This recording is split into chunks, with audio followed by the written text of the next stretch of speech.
كنتمنى كاملين تكونوا بخير وعلى خير.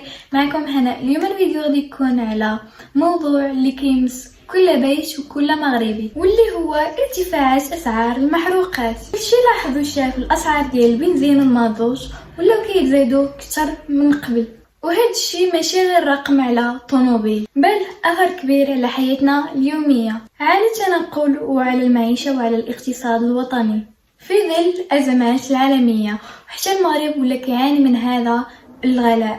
واليوم غادي نقلبوا على اسباب ارتفاع الاسعار وكيفاش كيأثر على من كل جانب من جوانب حياتنا، وغادي نعطيو شويه ارقام وحقائق باش نعرفوا حقيقه هذه الصوره. اليوم غادي نهضروا على موضوع كيهم كل واحد فينا، هو ارتفاع الاسعار وكيفاش كيأثر على حياتنا اليوميه والاقتصاد ديال المغرب. اولا، في الفتره الاخيره شفنا ارتفاع اسعار المازوت والبنزين. هذه الزياده ما جاتش من عندنا فقط، ولكن بسبب عوامل عالميه بحال ارتفاع اسعار النفط في السوق الدولي والتوترات اللي كتاثر على الامدادات. هذا الارتفاع خلى تكلفه التنقل تزيد بزاف، والتاكسيات والنقل العمومي زادوا الاثمنه، وهذا الشيء خلق صعوبات بزاف خصوصا الناس اللي ما عندهمش بدائل في النقل اليومي.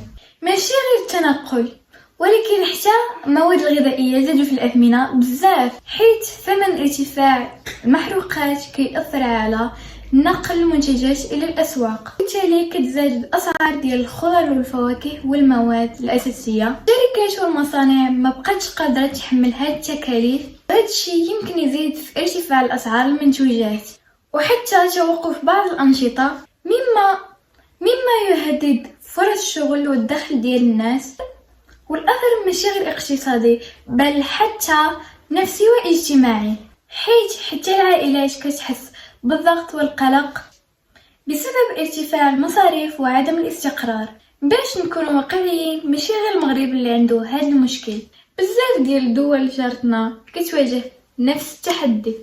بدات تفكر في الحلول بحال الطاقه النظيفه، اما الحلول اللي نقدروا نديروها حنا كمواطنين فهي استعمال ادوات النقل اكثر توفير، كيف في التنقل استخدام الدراجه او المشي اذا امكن، والحرص على تقليل من استخدام الوقود.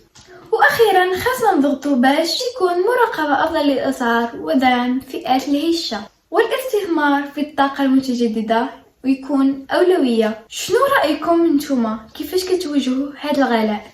شاركونا في التعليق وما تنساوش تبارطاجيو الفيديو لصحابكم. اولا، ثمن المازوت والبنزين زادوا بزاف هذه الفتره. ثانيا، النقل العمومي والتاكسي زادوا في الاثمنه بزاف، وهذا اثر مباشر على الجيوب ديال الناس. ثالثا، تكاليف النقل والمواد الغذائيه زادت، واسعار ديال الفواكه والخضر والسلع الاساسيه زادت ارتفاع ملحوظ جدا.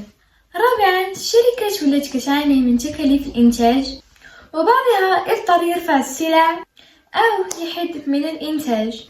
خامسا، الاثر وصل للعائلات، صعوبه في تلبيه حاجتهم وزياده الضغط النفسي. سادسا، النصيحه، حاول تستخدم ادوات النقل البديله بحال الدراجه او المشي، وشارك التنقل مع الاصدقاء لتخفيف التكاليف.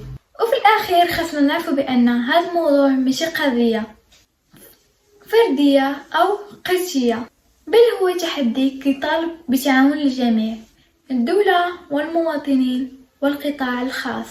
الحلول موجوده، ولكن خاصنا نصبروا ونديروا مجهودات باش ننقلوا من الاعباء. كتعرفوا دائما يمكن نتكيفوا بالتخصيص والتوفير، ولكن جلاس بلوكنا الاصلاحات الحقيقيه اللي تخدم مصلحه الجميع. شاركونا ارائكم وتجاربكم، خلونا نكونوا يد في يد باش نواجهوا هذا التحدي.